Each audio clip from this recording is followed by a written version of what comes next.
Welcome to MAKULILO show. Today I'm going to talk on the most important questions you have to ask yourself when you want to apply for scholarship. So these kind of questions as 5 WH questions, because most of these questions are starting with the WH except one, but that one is also considered as WH question. So these are the most important questions you have to ask yourself when you want to apply for scholarship, and I'll give the answers to these particular questions on how to go about them. The first question is what? What do you want to study? You want to apply for scholarship, so what do you want to study? That is the first question. The second question is where do you want to study? The third question, when do you want to study? Fourth question, why do you want to study? Or why do you want to get that particular scholarship? And the last question, the fifth question is how do you apply and get scholarship? So these are the most 5 questions. What, where, when, how, why. So those are the questions you have to go through when you want to apply for scholarships. So I'm going to summarize these or categorize these 5 questions into what I call the 5 most common mistakes people do when they apply for scholarships, because most of the common mistakes people do are within these 5 areas of WH. So I'm going to explain each item and how can you resolve that particular problem. Okay, let's start. What do you want to study? When I say what do you want to study, you can answer into what kind of program do you want to study, and what particular level do you want to study. Do you want to study bachelor degree? Do you want to study master's degree? Do you want to study PhD? Or sometimes you can go for postdoctoral studies. It's up to you. So what do you want to study in terms of level, in terms of program? You want to study which particular program? You want to study maybe engineering, or if you want to go to engineering, you go specific, maybe electrical engineering, or you want to do bachelor in mathematics, or someone wants to do PhD in microbiology. So what do you want to study? So that is bringing me to one of the most common problems when it comes to program, what to study, what program. That is when there is a problem. The problem on making perspective on what kind of program do you want to study. Here I bring 2 categories. One I call narrow perspective, and another one is wider perspective or broader perspective on choosing what to study, what program do you want to study. On narrow perspective is when you narrow yourself, you put a very limited number of programs you want to study. Let's say your bachelor degree is international relations, and you only want to study masters in international relations. So that is a narrow perspective, in the sense that you have put a narrow edge that I only want to study masters in international relations. That means if there is scholarship for public administration, or there is a scholarship maybe in a conflict resolution, there is a scholarship in international development, you don't want to apply to those scholarships. And another perspective is broader perspective. That means if my bachelor degree is in political science, which is within a branch of social science, I'll be eligible to apply to many programs of social science. So I'm not limiting myself that I must apply only to public administration is my master's degree, but I can also apply to Masters in International Relations. I can apply to Masters in Public Administration. I can apply Masters in International Affairs. I can apply Masters in Development. I can apply Masters in Poverty. I can be Democracy. I'm not limiting myself on what I can apply based on my first degree. I can just broaden myself to take any application or any program within the context of social science. So, what is the solution then? The solution is use a broader perspective. First of all, when you want to do application, apply as many courses as possible. Apply number of programs. And when you do many number of programs, you'll be in a position then to choose which program fits you when you get selected for that. But don't make a choice before you get selected. So that was the question, what you want to study. But there is a subset of that, what you want to study.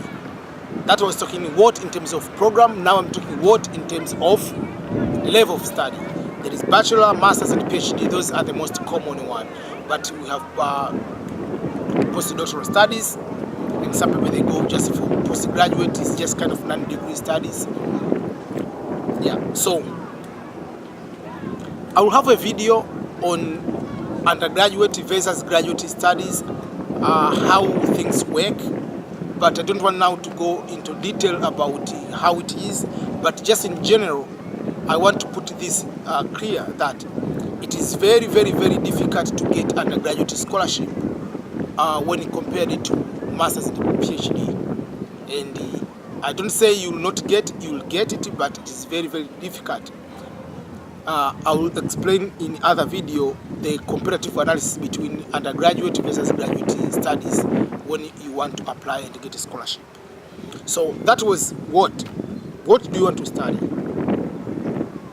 In terms of what, in terms of program, and what in terms of level of study. Okay, another question is, where do you want to study? I'm talking of the geographical region. Where do you want to study? Do you want to study in New Zealand? Do you want to study in Australia? Do you want to study in Europe, like Britain, Germany, France, Netherlands, wherever you want, in Europe? Do you want to study in China? Do you want to study in Japan? Do you want to study in North America? That is, you want to study in the US, you want to study in Canada. So, where do you want to study? I'm not going into so much specifics of each particular country and explain in detail, but there is a video I'll be comparing between Europe and other countries, especially North America, but just to put in a situation where you can grasp quick and it will help you to make your decision where you want to study. Is where do you want to study will determine how much resources, what kind of preparations, how do you start to prepare your application will be determined by geographical region. In what sense? There is admission test. For America, they have GRE, GMAT. GRE is graduate record exam, GMAT is graduate management admission test. Those are for graduate school. If you want to do undergrad, there is SAT and there is ACT exam. So you have to take exam if you want to go for North America, particularly US and Canada. But if you want to go to New Zealand, you want to go to Australia, you want to go to Europe, they don't have that kind of test. So just by knowing geographical region, you know in the application what you need to prepare first. But if you do not know, you just say, oh, I'm going to apply. But if you don't know what region, you don't know how to prepare. And then at the last minute, they'll tell you, okay, can we have your GRE certificate, please? You don't have the GRE certificate. Another thing is, when it comes to geographical region, is English proficiency test. Basically, most of these countries, they need you to do either test of English as foreign language 12 or International English Language Testing System, LTs.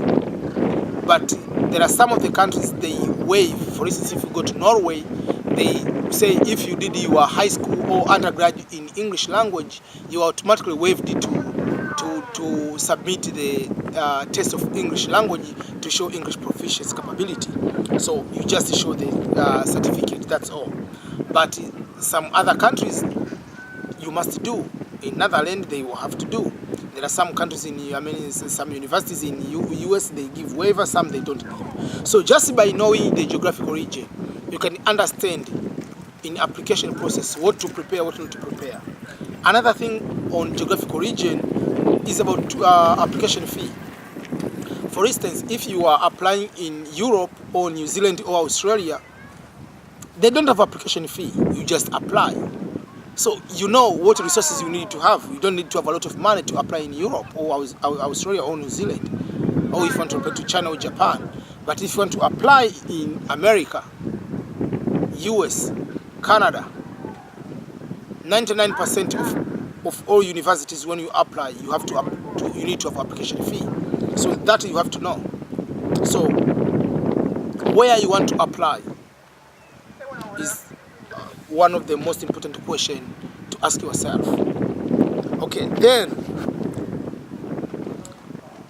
why do you need to apply? Why do you need to apply? In one of the videos I give explanation why is it very important for you to apply for scholarship. I don't want to go back to that particular video and explain every item, but just consider yourself as you want to study. How can you study? Who will pay for your tuition, fees, living expenses? Do you want to either go to pay on your own money from your pocket, or do you want to get a loan from the bank or from any other financial institution, or do you want someone to pay for you and don't pay back? For me, I'll go with the option someone will pay and I don't need to pay back, which is a scholarship. So why do you need to apply? That is the main reason you have to apply for scholarship. But when you go again to why do you want to apply? Why do you want to apply for the master's degree? Why do you want to apply for the PhD degree? Why do you want to apply for bachelor degree? Why do you want to apply for that particular program? Why do you want to apply for master's degree in mathematics? Why do you want to apply to PhD in electronics? So if you know the reasons, it will help you down the road, because there is one aspect on application. They will tell you, explain your motivational statement. What motivates you to apply? How can yourself, your community will benefit from you being accepted to this particular program, being given this scholarship? So that will go to why do you want to apply for that particular program. You have your own reasons. Give those reasons. Put those reasons in paper. So why do you want to apply that particular program? Why do you want to get a scholarship? Those are the most important questions you have to ask yourself, which will be helping you to prepare a motivational statement. Or sometimes when you do some interview, community interview, to get some recommendations, they will be very much helpful for you. The last question to ask is how. How do you apply? How do you get a scholarship? How do you win? How do you become competitive? All those are related to question how. One, how do you apply and get? There will be a video specifically on application procedure, and I will be giving application procedure for general, application procedure for America, application procedures for non-American countries, that Europe, New Zealand, Canada, New Zealand, Australia, Japan, China, and other countries. So there will be a general one, then there will be specific one. And then when it comes to how, is how do you become competitive? There will be a video on how to make a very competitive application. What are the number of on how do you increase the chances of being selected? How do you raise the probability? It is simple math that when you have so much number, when you apply so many, you increase the chance of being selected. If you apply for one university, it's obvious you can get or not get, but the chance of not being selected is higher than if you apply for 15, 20 universities. The chance of being selected is higher if you apply for many universities. So again, we go to number of applications. Number of scholarship application do you do? So that is going to finalize my last question. So I explained what do you want to apply, where do you want to apply, when do you want to apply, why do you want to apply, how do you apply. Those are the most 5 questions in any application you're going to do. I'm going to end with, these are my words. I decided to make one quote on my own, that scholarship application goes with commitment and personal accountability. So if you don't have commitment and if you don't have personal accountability, it is very difficult to get a scholarship. So be accountable on your own. Put your personal mechanism on how to account yourself, how to push yourself, how to track yourself, whether you're on the right track or not. You can also find some people to remind you what procedure you have to go through, but you have to be very much committed on what you are doing. I'm sure you are going to get it. Good luck. Have a nice day. Goodbye.